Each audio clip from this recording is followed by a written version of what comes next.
Hi, Tracy. I just wanted to go through a couple of things with you. I spent quite a bit of time really marinating in the manual and taking a look at your data. Um, Not being part of the conversation as far as what the ultimate tone of the manual will be is one of those outlier questions that I have. If it's meant to be very informal, that's perfectly fine. Whatever the intent is, that's the direction that we need to go. Um, if it's meant to be more of a formal presentation as far as the manual, then we need to shift the tone a little bit and avoid like you need to, or this is something you need to do, or familiarize yourself with, those types of things. So not being part of those conversations, I'm letting that out there for you to discuss with Angie to know what truly the tone, what tone does ICANN want in the manual itself. And I just wanted to touch on some of the data as well. And in looking at the data, it seems like I'm looking at the indispensable components, and it's looking like they're wanting some how-tos. And part of that is the logistics of how to really implement quality action and doing those teams and stuff like that. So that may be something to maybe refine a wee bit in the manual itself. Again, these are just my comments and what I've been marinating on as I'm looking at things. So let's move on here a little bit. A couple of other suggestions, and I know that you've looked at the data and that's how you devised the manual. Looking forward, what I really want to see when you're doing your final presentation and what will make the most impact is really looking at your data, developing those themes and making those themes very clear, and connecting those themes with how you develop the manual. So we're taking the data, we're developing themes, and that would be appropriate for the narrative questions, and really pulling out those key comments and what those common factors were, and basing that and ticking and tying basically what you found in your data and how that connects with specifically what you did in the manual. So when you're doing your final presentation, all of those pieces need to tick and tie. And I know that you've done that, and we just need to really formalize that process and make it very clear to the audience when you do your final presentation that you really did the gap analysis. You looked at what the folks are wanting and how you developed based on what they're wanting the manual. So those are a couple of things I wanted to highlight with you as well. So it's not only, I'm not giving you information just on the manual itself, but kind of looking forward and how you're going to demonstrate this very complex project that you've completed. You're going to wish that I stop with this. But there's one more thing I want to touch on with the data itself, and looking at the spectrum of folks that actually are your audience. You have a huge range here, and really the manual itself is really, in my view, focused mostly on the novice, and tying back to your paper and your theoretical underpinnings. How are you connecting maybe some of these folks that have been in their roles for 4 to 6 years and all these 15 plus year people? How are we connecting that in the manual, are developing them further within their positions? And again, this is tying back to your paper and what you set out to do with the manual itself. So we're going to dive into the manual next. Okay, Tracy, I just want to remind you, everything that I'm saying to you, it's because I want you to have a stellar project. And also, part of my comments may be not applicable because I haven't been in the conversations as far as the actual manual itself and what ICANN is aiming with this particular project. So just kind of I'm prefacing my statements with those things because you know best and you know what they want from your project as well. So I was having a heck of a time with the formatting with the template, and it marked things out and when I was using track changes. But I'm wondering if we shouldn't indicate that this is an ICANN manual and that there needs to be a space between the words and 101.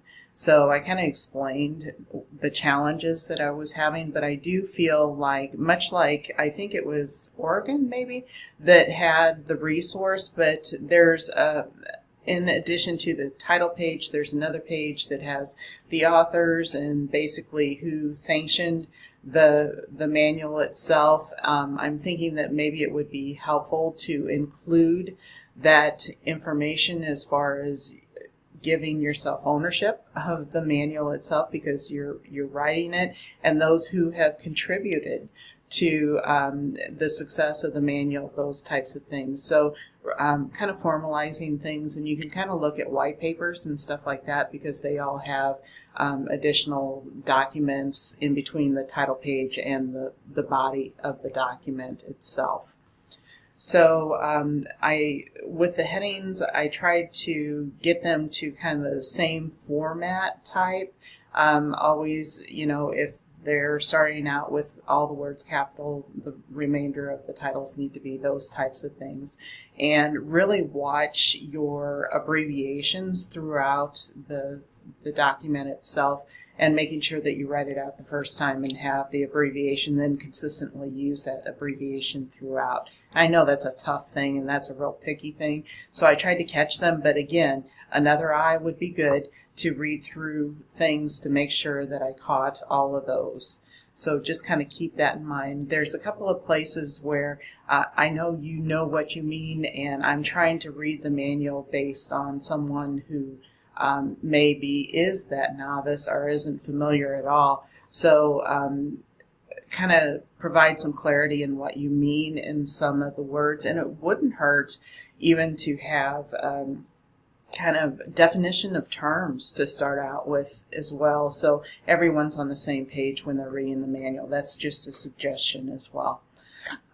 So when you're looking through, or when I was looking through, some of the resources were well below where the paragraph was. I'm wondering if you should embed those resources right in the verbiage that's covering those resources. And I think it was, this one was a little bit old, and in actuality, most of the information was included, I think, in this one. And if I missed some things that are crucial in the 2008 resource, you may want to just highlight those and not include two resources that have quite a bit of the same material. And I believe this resource was much newer than the other one, so just kind of keep that in mind.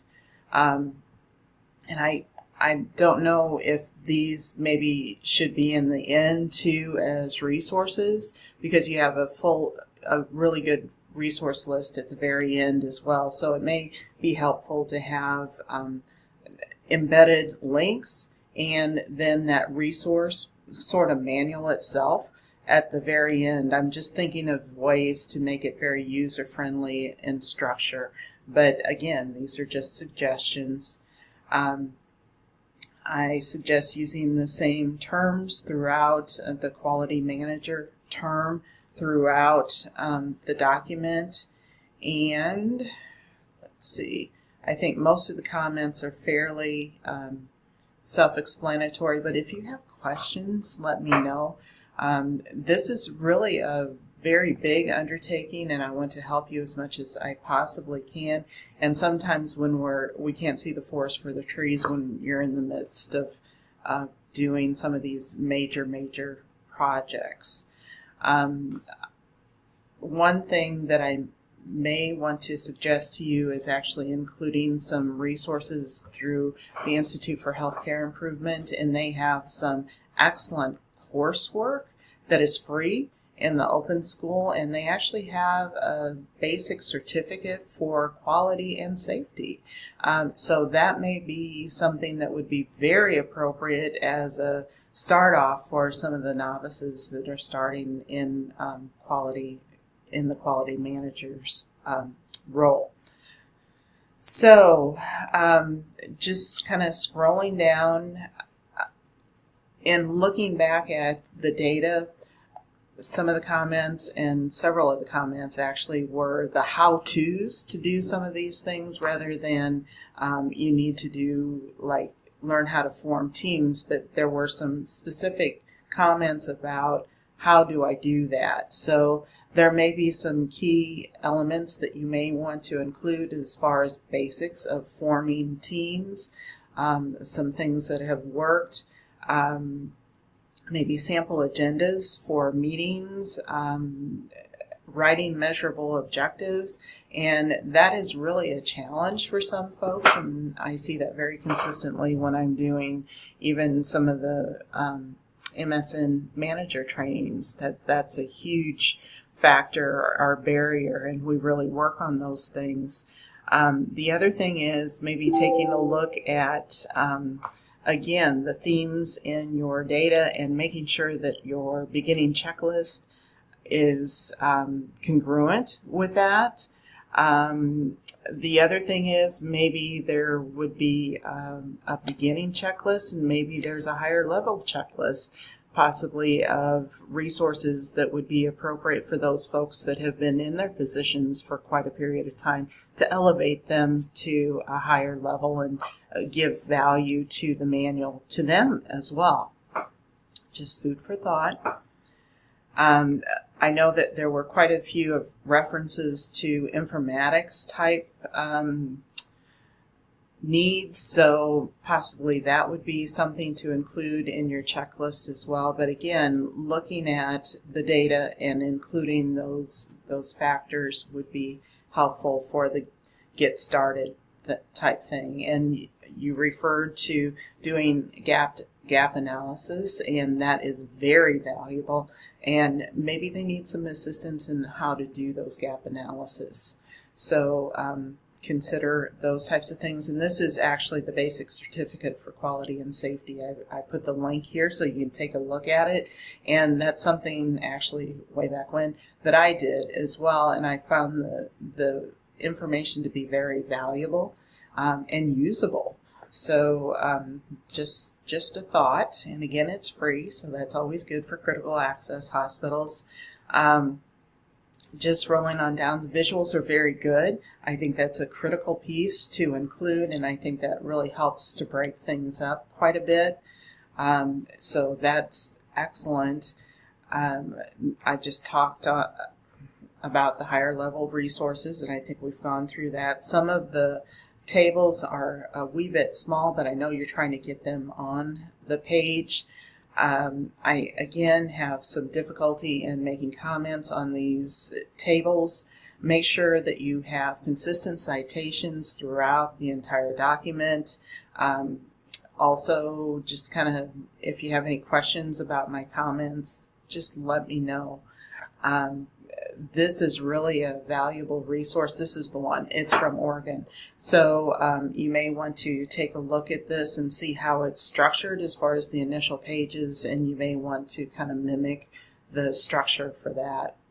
I had some questions as far as looking at this particular process and who determines what and how the indicators are determined, whether that's specific. So I think a little more detail needs to be there, especially, unfortunately, when we're dealing with providers.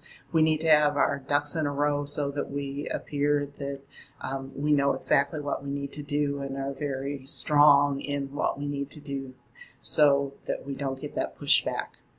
So again, the format, maybe tighten the format a little bit, maybe in table format to add a little interest, visual interest to the different resources. But again, these are very valuable resources, And I want to also commend you on putting everything together. I know I made lots and lots of comments, and you're used to that, I think, by now. But please include a reference list as well, so they know where the resources